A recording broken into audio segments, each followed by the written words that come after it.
বলে তাহলে এবার আসো। বাইতুল্লাহর দিকে এগিয়ে যাচ্ছে আর তালবিয়া পাঠ করছে।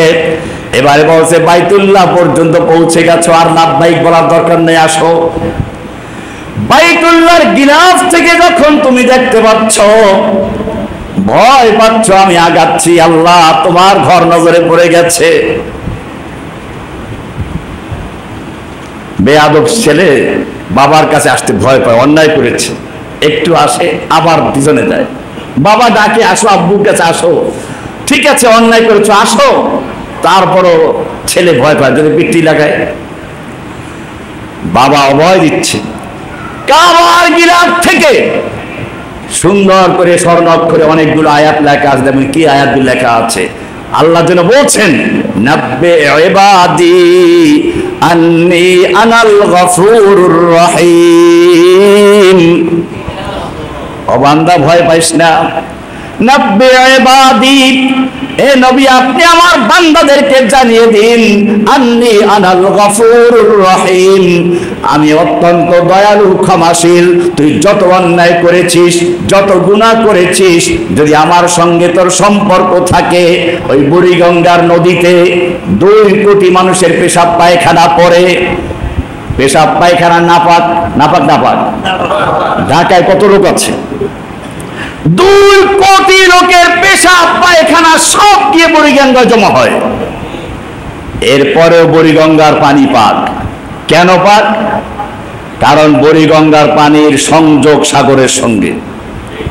সাগরের একটা ঢেউ 2 কোটি মানুষের সব পেশাব পায়খানা পাক করে দেয়।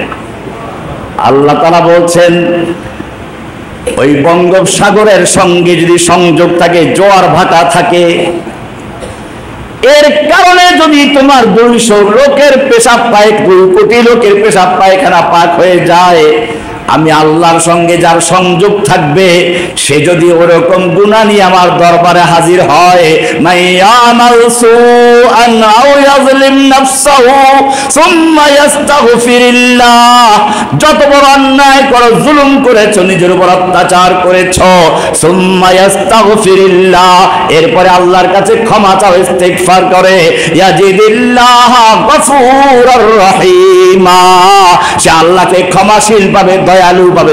সুবহানাল্লাহ, কি মায়া! ইব্রাহিম আলাইহিস সালাম তাওহীদ বুঝতে পেরেছেন, লা ইলাহা ইল্লাল্লাহ। এবারে নিজে বুঝতে তো চলবে না, বুঝাইতে হবে না। ওই যে যুবকের কাজ, কি কাজ দিচ্ছে কিন্তু।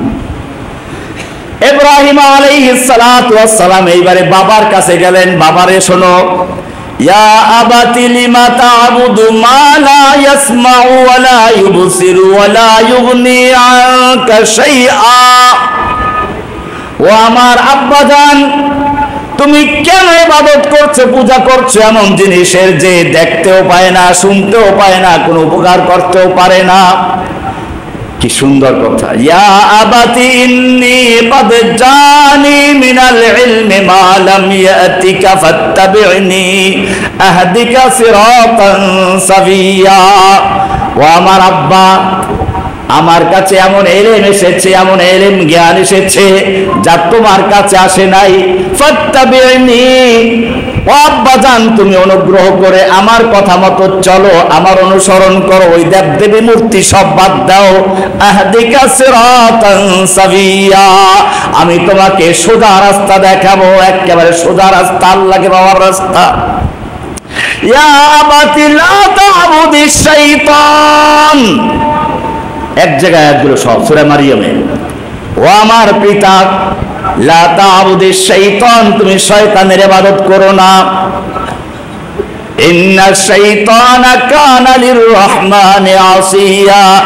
ইয়া আবাতি ইন্নী আখাফু আন ইয়ামাসসাকা আযাবুম মিনার রহমান ফাতাকুনা লিশ-শাইতানি ওয়ালিয়া। ও আব্বাজান, আমি ভয় পাচ্ছি তুমি আগুন তোমাকে স্পর্শ করবে, জাহান্নামে যাবা, তুমি শয়তানের বন্ধু হয়ে যাইবা, ফিরে আসো। কাকে দাওয়াত দিলেন? বোঝা গেল দাওয়াত শুরু হবে পরিবার থেকে। যুবকদের করণীয়, প্রত্যেকটা যুবকের কাজ হবে ইব্রাহিম আলাইহিস সালামের মতো পরিষ্কার তাওহীদকে বুঝা, এরপরে নিজের পরিবারকে দাওয়াত দেওয়া। পরিবারকে দাওয়াত দেওয়া শেষ হয়ে গেল, বাপ কি বলল?